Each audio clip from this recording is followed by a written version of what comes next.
Alrighty, good afternoon everyone. Welcome to a new episode of Dirt Wrench TV.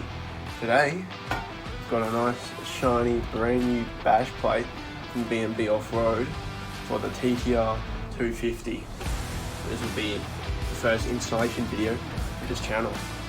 Let's get into it. Alright, so here's what it comes with. You've got your bash plate, you've got a clamp and a screw which slots straight into here, clamps to the frame. Got another screw, goes straight into a thread in the frame, and then we've got a mounting bracket, goes up the top, and then that mounts up into the frame. So let's show you how it works.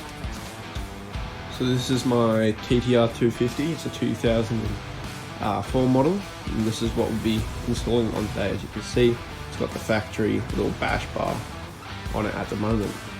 Let's get into it. So the first step's obviously going to be to take the old one off. To do that, it's just 3 bolts. One here, one up underneath, it goes into the frame, and then the same bolt on the other side.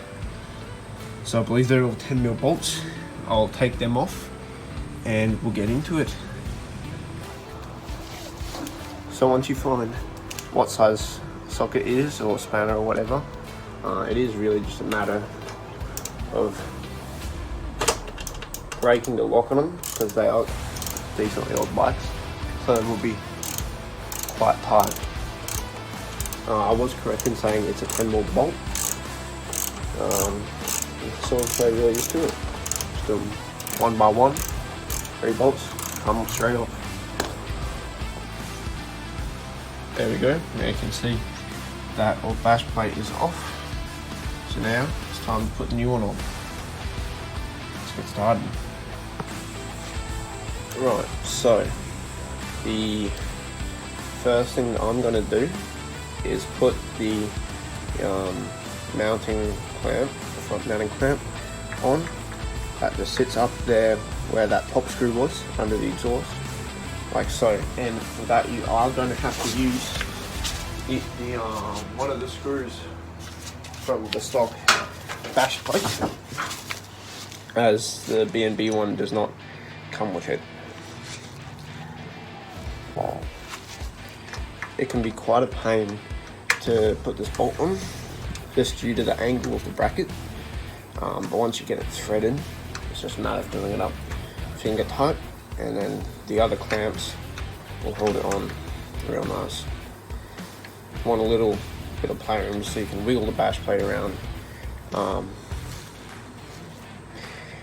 and get it on there.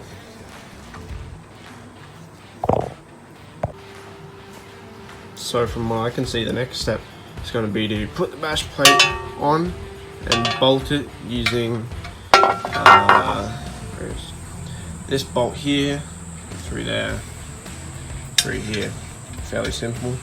Then while you're at it, do these 2 top bolts up onto this mounting bracket that we just put on. I think it's time for a time lapse.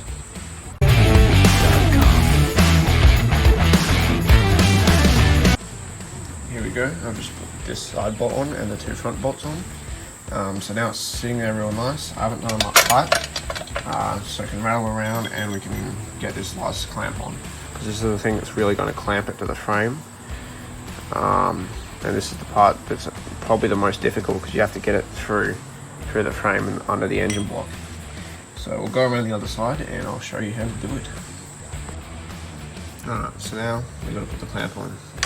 And obviously you see the frame here, sits on top of that, like that, and then screws in through the hole underneath. Fairly simple. I'll chuck that in now on a time lapse.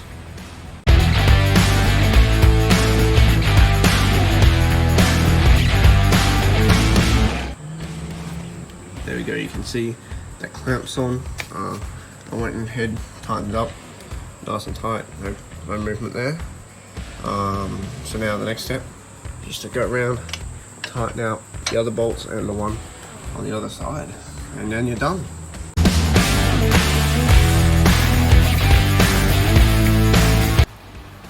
There you have it. It's all on, all tightened up. That's really all there is to it. Looks good. It looks much better than the original one, and it's going to save you your engine if you hit a rock. So I think that justifies the price of a bash plate. That's it. I'll catch you next time on Dirt Wrench TV. See ya.